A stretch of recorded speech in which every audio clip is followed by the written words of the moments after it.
Hey guys, তো কেমন আছো তোমরা সবাই? আবারও চলে এসেছি একটা নতুন মিনি ব্লগ নিয়ে।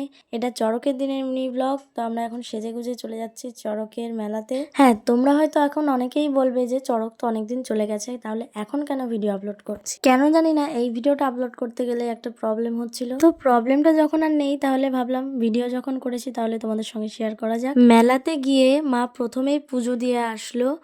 আর আমাদের এখানে প্রতি বছর খেজুর আর মাটি দিয়ে এইরকম পুতুল তৈরি করা হয়। এই বছর তো তাও এগুলো দেখতে পাচ্ছি, অন্যবার এতটাই লেট করে যায় যে এগুলো আর দেখতে পাই না। কারণ প্রথমেই এই মূর্তিগুলোকে পুজো করা হয়, তারপরে ভেঙে ফেলা হয়। পুতুলগুলোকে অনেক কষ্ট করে বানানোর পর এখন ভেঙে ফেলছে দেখে আমার তো খুবই কষ্ট হচ্ছিল। তারপর এখানে পুজো শুরু হয়ে গেল আর আমরা বসে বসে পুজো দেখছিলাম। তারপর ডন্ডিকাটাও স্টার্ট হয়ে গেল। আর মেলায় গেছে কিছু খাবো না তা কি করে হয়। তো মা খেয়েছিল বরফ জল আর আমি খেয়েছিলাম ঘুগনি।